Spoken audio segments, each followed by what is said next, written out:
Hey there, it's Shana Meyerson YOGAthletica in Los Angeles, California, here today to teach you Vasisthasana, our side plank position.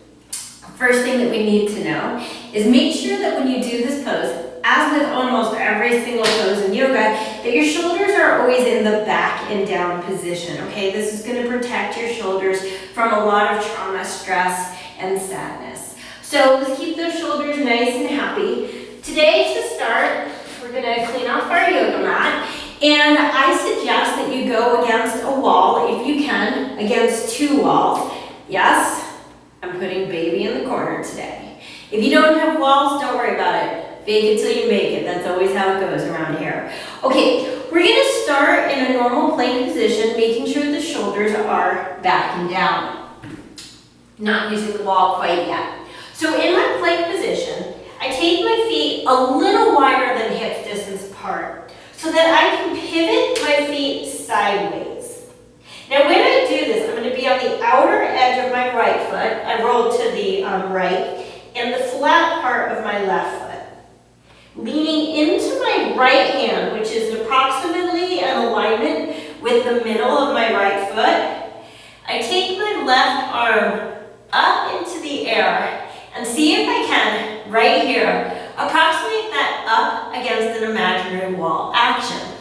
Now with this left foot for support, this is a fairly sustainable pose, fairly easy. Just notice if your body tends to lean forward, because our body does this naturally, because it knows, even if you don't know, it knows that when you go forward, it connects the core, and you know that no matter what the question, the answer is core, and the core makes the pose a lot easier, the core engagement, and you might wind up in a pose that looks something like this.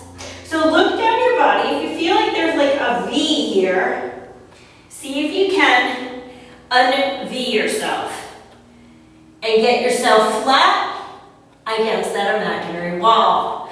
Okay, congratulations. You just did 95% of this posture. Now, let's get those feet in order. On this modification, I had you have the modifying foot flat on the floor. That makes it quite easy because it's sort of like a stumpy, supportive type of a movement. Now, we're going to see if we can take the feet in this pose. They're up against an imaginary wall, but now we're going to put them up against a real wall. So, don't worry about this wall that's behind you for right now. We're just going to use this wall that's beside you. So, coming into your plank position, walk your feet backwards so that your heels are touching the wall. Now I'm on my left this time.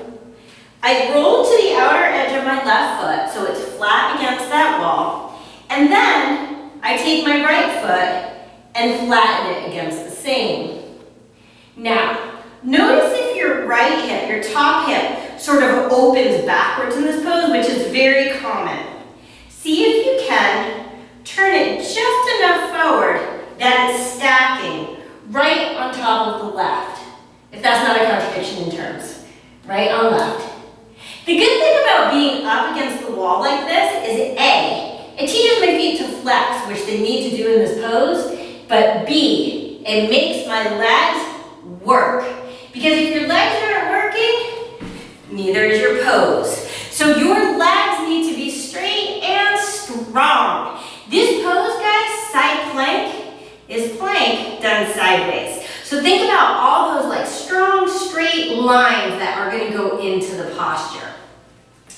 Now, as I mentioned, there are two errors that people tend to make in this pose. Let me review. 1, they fold forward. 2, they open their hip. Now, the good part is we have one thing that's going to fix both of those problems, and that is the other wall. So, this time, when we take our feet on the edge, we're also going to come flat against the wall that's behind you. Because if your top hip opens, well, it won't be able to. There's a wall behind you. And if you fold forward, your tush is going to just push you right off the wall. You don't want the tush push, right? So we come into our side plank again. This time, so I walk back so I'm at the wall. I take my hand no more than about inch from the wall. In fact, I'm so close that my pinky is touching the wall, but the palm can't be touching if my pinky is touching. And see if you can get your body super flat. Like, who's that flat guy, Flat Fred or whatever? I don't know what you call him. There's like a piece of paper, be that guy. See if you can get yourself flat against the wall. Because with your legs pressing into the wall here behind you, and your hand on the wall, and your tush and your back, and your hips and your everything on the wall, this is a very unforgiving pose. Zero margin for error. Okay, master that. Remember also, it's not just about being able to get against the wall, but when you're there, feel the dynamics so you can replicate them when you're off the wall, which is going to be now. So we come into our plank position, make sure the shoulders are back and down, right? Because we want to protect the shoulders at all times. Take your feet together and roll to the edge. So now I'm up against an imaginary wall instead of a real wall. Now it might look like I'm against the wall, but I'm not. Okay. See if you can create more or less a straight line of energy from your head down to the space between your feet. A lot of beginners either overdrop their hip, which takes all the work into the shoulder, okay? Remember that that's always going to cause an error, right? an injury when I go too much in the shoulder, or they err in the opposite way and come into this like super uber rainbow pose, which does just the opposite. It takes it out of the shoulder and now it takes it into the hip instead. Can you find the happy medium where your body is in more or less a straight line of energy? Remember that the hips are stacked, the tush is not sticking out, and if you can, the gaze is up to your top thumb. If that gaze is too intense, look sideways or even look down. But see if you can get those nice straight lines. And that's your Vasisthasana. This is Shana Meyerson with YOGAthletica in Los Angeles, California. Stay tuned next time as we get into Vasisthasana 2. Have an awesome day.